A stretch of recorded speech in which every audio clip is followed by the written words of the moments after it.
Tanya from Tanya Strong Books, and I'm here with Jess Heileman. And I'm so excited because I love Jess. She's amazing. I met her at a writing conference last year, and she's hilarious. And I bought a bunch of her books, and now I'll never go back. I love your books, Jess. I love your books. They're so good. Have you always wanted to be a writer? No, I have not. I had like a moment in like starting college where I was like, maybe I'll do like an English major so I could become a writer. And my dad was like, writers don't make money. And anyway, so I was like, oh, okay.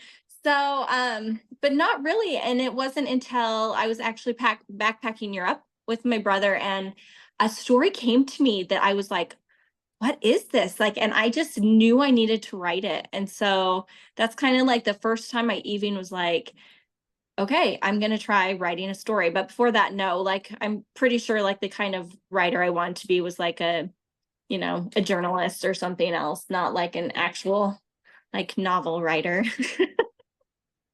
Have you written that story that the idea came to you for? No, I haven't. It's like my baby. It is Oh, like, yes, it is. It is a historical fiction. It's set in ancient Rome.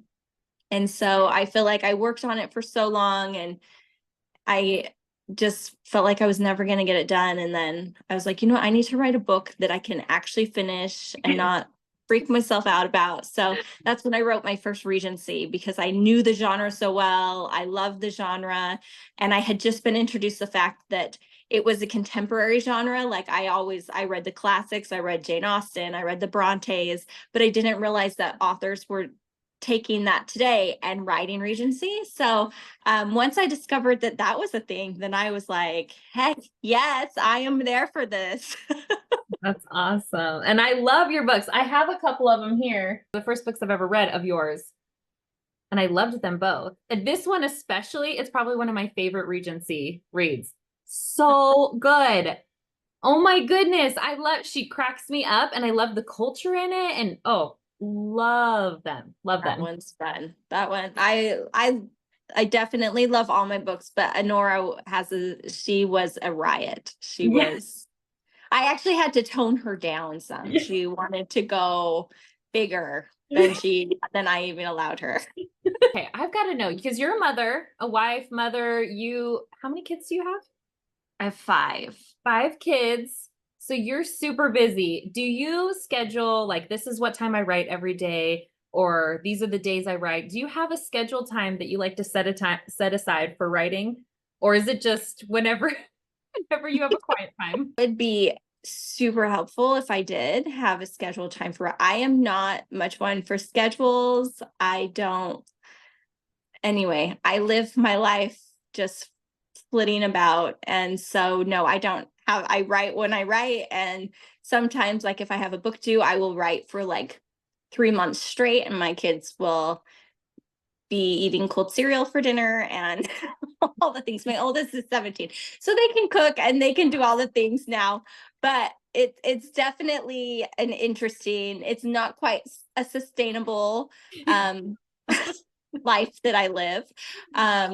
But yeah, no, I squeeze in writing when I can. I should do a schedule. I always tell myself I I'm should, not, and then when it comes down to it, I never do, ever. I'm not trying to dictate your life or anything. Well, how old is your youngest? My youngest, they are 9-year-old twins.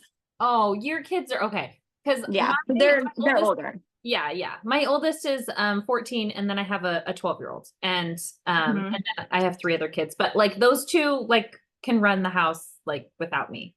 So Yes, I totally get that. Like if you're like, hey, today's on you, dinner, you you got got this. this. Yeah, and I thankfully have a husband that is super great and steps up when I need him to. So during deadline mode, he is doing the dinners or helping do the house and the laundry and stuff. So I have a really good crew behind me. But yeah, we're a little scattered. I'm a little scattered. They're fine. It's just me. Yeah. Well, do you feel like you work better under pressure like that when you have a deadline coming up? 100%. Oh Yeah. yeah. Yeah. I wrote my senior capstone paper in college. I started researching it the day before at noon, and it was a 26-page paper. Oh, And I got done. So I got an this is who A. you are. And you thrive. I love it. And it's a problem. It's a problem. But I also, it's how I work. And my husband, this last time, so my husband had a job that was a stay at home, like he was able to work from home, and he just switched jobs. And so this last time felt a little less sustainable than it's been in the past. And I think he's kind of like, okay, for your next book, let's go ahead. He's a schedule oriented guy, and he likes to get me timers. He'll be like, hey, let's clean the house for 10 minutes, huh? And I'll be like, that's not. So, but he's trying to work me into a schedule. So we'll see who wins this next round of will I schedule my life or not. I'm guessing not, but who knows? One of these days I've got to do something. So what is your favorite thing to do? Like, what's your hobby? Because I think I saw a picture with you with the camera. Are you a photographer? I did photography. So I graduated from college with a bachelor's in political science. So I felt like the most natural route would be to become a photographer from that. And so I did that for about 10 years until my writing I took over. So I still kind of do that. I love to take pictures, but I don't do it as much anymore. I love traveling. That's my thing. I love to travel. I love adventure. I love breaking away from responsibilities is probably mostly what it is, but Freeing, that's what I say, freeing. So what do you try to go somewhere far every year, or do you have a goal of like things you want to try to visit, or how do you decide that? um I just try to just go somewhere all the time. Like I'm always trying to go somewhere. Me and some of my author friends, we take a research trip. We've done it the last 3 years. So that has become an annual event that I will hold to, which has been so fun. And so we usually go to the UK. So, but then me and my husband try to go, or like my kids, we did DC last summer. Oh, fun. For the summer. So yeah, whatever excuse I can have to travel, I will take it. It will, if someone's like, hey, I don't know, you want to come on a trip with me? I'll be like, yes, sure, perfect. When do we leave? Do you feel like when you travel, you get a lot more inspiration? I do. I feel like that is a huge, just like breaking out of my daily routines. I feel like people get inspiration, like authors get inspiration from all sorts of places. I tend to either get it from like research books is one of my big ones, or travel. Anya, You're welcome. thank you. Now I'm gonna tell my husband. That's why I do You are it. welcome. More traveling. Okay, so are all your books indie? Are they all Yes, published indie? yes, absolutely. Yeah, they are. And did you decide that because is there a certain reason you decided to do that? So right when I was deciding I had just finished my first book and I was like, "Ooh, what should I do with this now?" I talked to an author who had gone from trad to indie, and she had told me like I love being indie. And so I didn't even look the trad route. I just was like, "Okay, I'm going to indie." It seemed like the things she said seemed to fit me, like because I am kind of a free spirit, and and I'm also a perfectionist, which is really, it's quite a combination, wicked combination right there. But like, I like control of my stuff. And so and I really don't like deadlines. Anyway, like I feel so much pressure and so many things. So I was like, you know what, this sounds great. And it has been so great. I I will never say I won't ever go trad, hybrid, but at this point I love indie. Like it's just freeing. It gives me, a lot of options. And I've noticed lately, because I knew you as doing Regency, but I started noticing that you have a lot more multi-author series lately. And Mhm. so do you enjoy that? And because those are indie published too, right? Yes, yes. Yeah, so I have done one Regency multi-author project, and then I have done 2 contemporary. So I was never going to write contemporary. It's not like rom-com. It's not really my genre. Like I always tell people, I'm like, I can do funny when it's not expected of me, but it's like if people are expecting me to be funny, I'm really not very funny.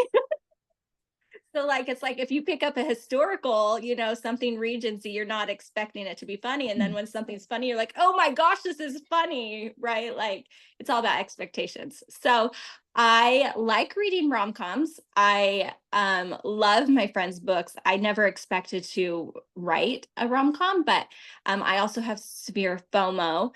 And so when some friends approached me to be like, hey, you want to write this? I was like, heck freaking yeah, I do. I don't know how, but I will figure it out. Well, was this your first contemporary? Yes, that was my first I contemporary. love this book. I That think it's funny. I think it's super funny, and I love it. thanks. So Well, that good. one was even interesting because that first map we had been like, it's a contemporary map. So it's not a rom-com map, it's just contemporary. So me and another author, we did contemporaries, and everyone else ended up going the rom-com route. And so then everyone called it a rom-com. I'm like, this is not a rom-com. It's not supposed to be that funny. So I mean, it has like some funny parts, like it's, but it wasn't like I wasn't trying to lean into the funny. And Mhm. so anyway, so I was kind of like, oh no. So this time I tried to lean into the funny a little more with my Plotting Summer book. This one, Yes. Yes. you can see it. So So, so funny. I'm only halfway through, and I'm already in love. oh So my gosh, you are the sweetest. Tanya's just the best. If you need a cheerleader, have Tanya read your stuff. well, I mean, your books, yes, yes, yes. I mean, I seriously, I love to laugh. I love to laugh. And like you said that one wasn't supposed to be funny. I still found it super funny. Maybe it's because I related with her so much because she's kind of scared of like she's just like she loves true crime podcasts, and she's scared of her own shadow a little bit. And totally me. Like you hear a noise and you're like, what was that? Someone broke in. I Yeah, related with her so much.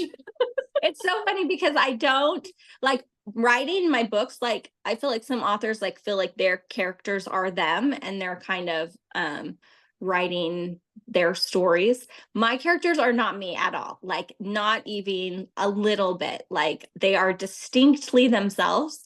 But I will try to throw in a quirk of mine into each character just to make it funny. And Mhm. so I gave Quinn my paranoia. Like that is me to a T. I love true crime, but Yes. but then it gets my head a spinning, and it's not That's the healthiest obsession.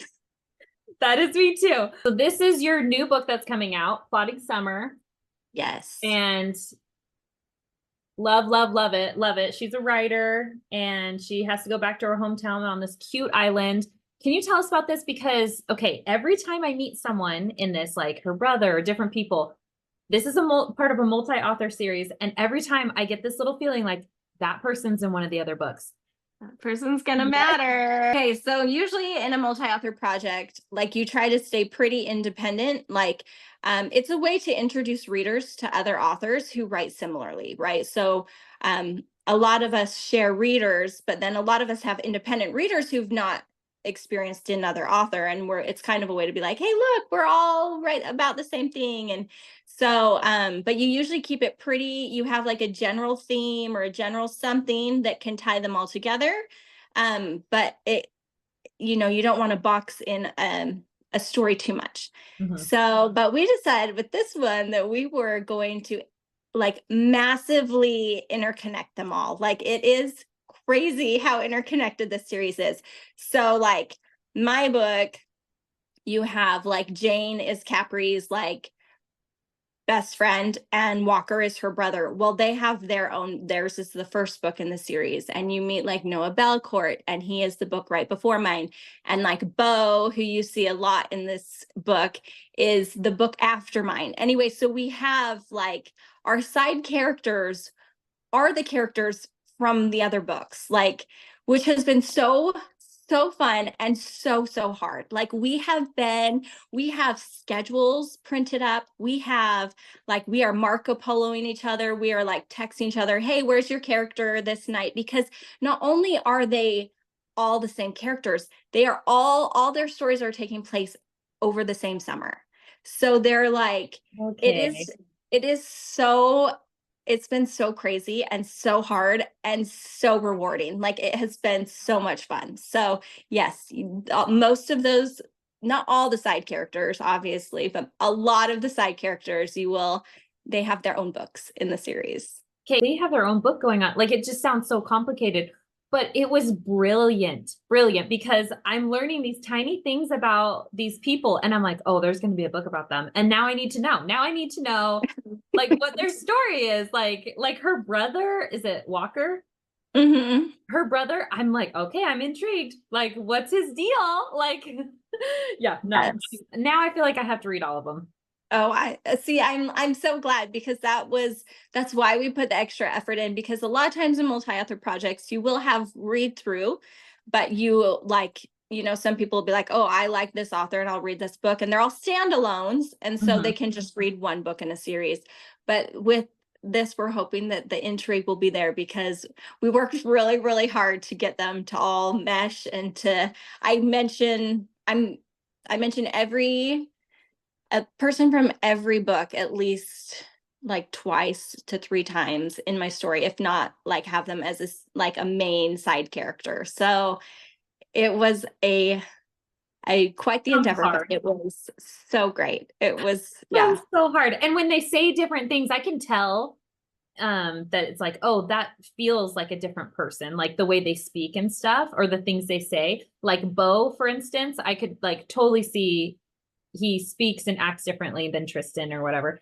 So I'm like, did they have to write parts, or did you guys have this shared Google Doc that you guys are just inserting? This is the kind of things they would say. Yeah, so luckily, like a lot of them, I was able, like Courtney's, who ours is, I feel like the ones that were, I was like super intertwined with, like Courtney's and Martha's, who follows mine, even Casey's, like I was able to read a lot of theirs before, so I could get the voice of their characters. And then once I would write the scenes, then we would send them to each other and they would approve things or tweak things to make it Sound like them. make sense for their character. Yeah. But so it was a benefit being able to read theirs, though, because then I feel like you can get the character voice and be like, okay, this is what we're going, and then they can approve it and be like, I think you'd say it a little more like this or a little more, but for the most part, that's how we did it. So Yeah, that's awesome. That's so fun. I definitely like I have to say I'm like I know I like your writing and I know I like Casey's. And so in my head I was like, oh, those are the two I really want to read. Not that I have anything against the other authors, but just like yeah. I know for sure I'll like both of your books.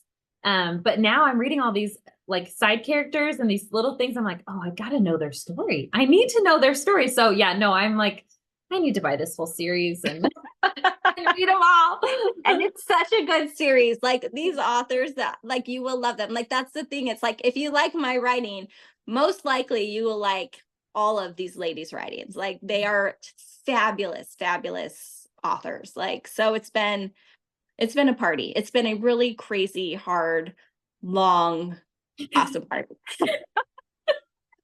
Best kind of party. Exactly. Awesome. Okay, so tell everyone this comes out June 26th, right? June 26th. Yep. So next Wednesday. And tell everyone where they can find you on social media. Yes, I am at author Jess Heileman. Or my website is jessheileman.com. I'm really bad at social media, so just, don't have high hopes. I'm so excited that you let me interview, and I hope everyone can check out your new book and check out the other authors in the series because this is so funny and so good. And I love the characters. Each of them have such unique backgrounds that I'm really excited about all the other stories that are coming. So thanks, Jess. Thank you for having me.